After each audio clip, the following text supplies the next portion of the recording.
Yeah. This is like unbelievable. So, what's totally f***ed up is that now I'm going to have to make 3 parts to this video because, well, I'll explain it to you after I pick it up, but this is like infuriating and it has a real effect on me, and probably because I have trauma from being adopted, and I'll explain after I pick it up, but let's go get the film first.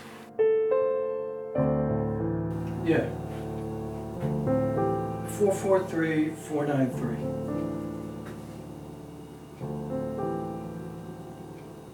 Are you serious? I'm coming to pick it up right now. No, I'm coming to pick it up. All right.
Unable to process this type of film.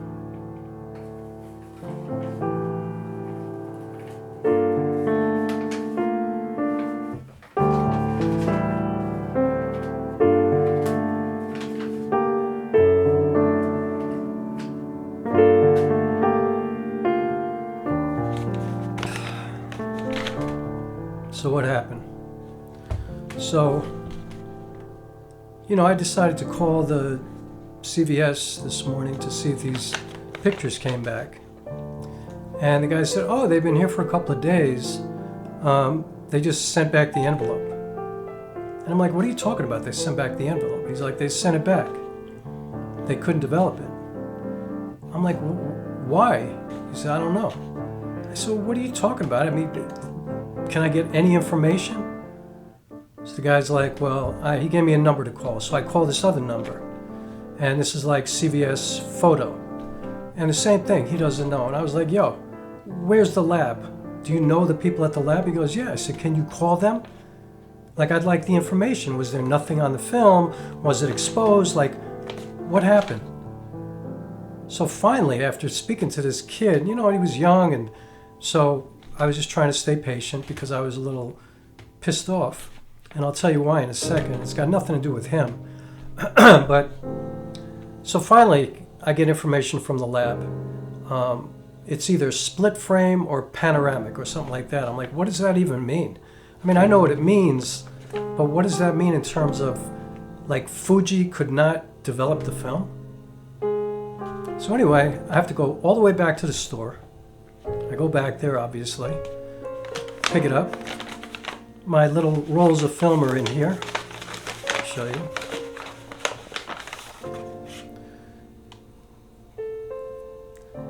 Yep, 200. I don't know if you could see that from there, but I'm not using autofocus YouTube lens, so anyway, I get these back. Hopefully they're not ruined now. And they said they could not develop this type of film, so obviously I have to find a more professional place. I can't just go to a generic CVS. I got to go to a photo lab. So I'm thinking of like calling around to colleges that might have photography departments, or try to find a professional photographer, which means I'm also going to probably have to spend real money to get this done now, which, okay, whatever. But see, the thing that's interesting about this film is from 1988 at the earliest. Like, it might have been before that, but that's when my father died. So 1988 at the earliest, right? More likely 1987. And now I'm really curious what's in this film. And this is, I don't know, maybe a lot of people watching this are not going to understand this, but I have a lot of trauma in my body from searching and, getting my hopes up and, looking for something and waiting for something and, trying to find things, like my identity, my home, my biological mother, my biological father. Like, you get what I'm saying? Like, I've been doing this, and actually I'm working on a film right now that's called This Is the End for Me, and it's because I don't want to deal with any of this anymore. Like, I'm finished with it. And so this is, it kind of triggered me, you know what I mean? Like, it pushed a lot of buttons, let's put it that way. Because, once again, at first I was like, I'm not really all that, curious about it. But it just kind of reminds me, like, growing up, I didn't really think about much, and people were like, aren't you curious about what your mother was like? I was like, I have a mother. No, but the mother who birthed you, like, don't you want to know what she looked like? If she was like you, if she walked like you, if she talked like you. So yeah, over time I became curious. Same thing with my biological father. So now I'm waiting for these pictures, which is, which is from my adoptive father, who died a long time ago in 1988. And so I'm just curious what's in here. And, I didn't really think about it ever before. I actually had his bag, but I never looked inside and found the film until recently.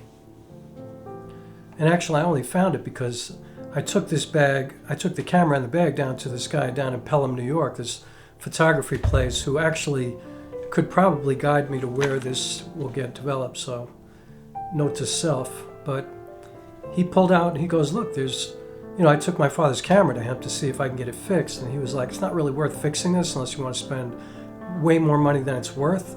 But there is a roll of film in here. And there's another roll of film in the bag. And I was like, what? And so he got, yeah, there was film in there. So that was last year. So I didn't even jump to it right away.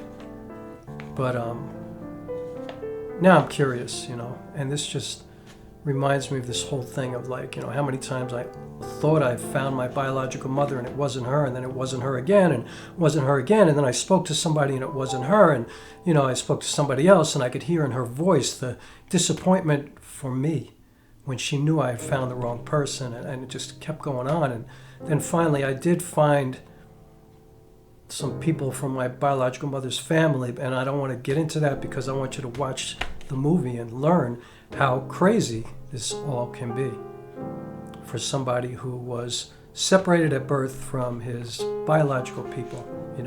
You go through, like, all kinds of different feelings about it over your lifetime, or at least I have, where, sometimes I cared, sometimes I didn't, and as I got older, I seemed to care more. And it's really complicated. And so I digress. That has nothing to do with this, and that's why I didn't get upset with that kid, because I'm like, why am I so frustrated? Why am I so angry? And I'm like, it's because I'm waiting and getting my hopes up again. and, you know, hoping for something that tells me about my past, you know, or about my people, you know, my adoptive father. You know, what was he thinking right before he died? What was he taking pictures of? You know, like, he doesn't know that I, you know, use a camera every day of my life now. He couldn't even have fathomed that back then, you know. I was in the music business. I was performing, you know, I was 100% in that, you know. I was an athlete my whole life before that. Like, my father was a photographer, not by trade. I mean, he worked in the garment industry in New York City. He was a salesman for, you know, a clothing manufacturer for little girls, actually. But he was a photographer in the Army, World War II. And he always had a camera with him, you know, but I was never interested in it. You know, I never talked to him about it. I didn't know anything about it. In fact, I forbid him to take pictures of me when I was a little kid because it kind of embarrassed me. Like, I didn't want to have one of those fathers walking around with a camera around their neck, you know. And, you know, of course I regret that, because now there's no pictures of me when I was a little kid playing ball, doing stuff like that. Like, almost nothing. Very few pictures of me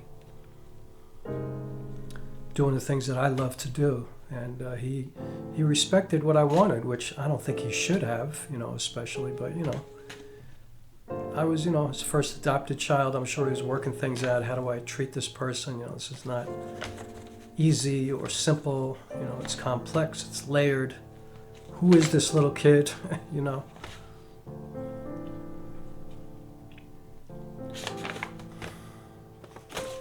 So, I say all that to say, I got to find somebody, and now, because of that, and because of all of this, there's going to be a part 3.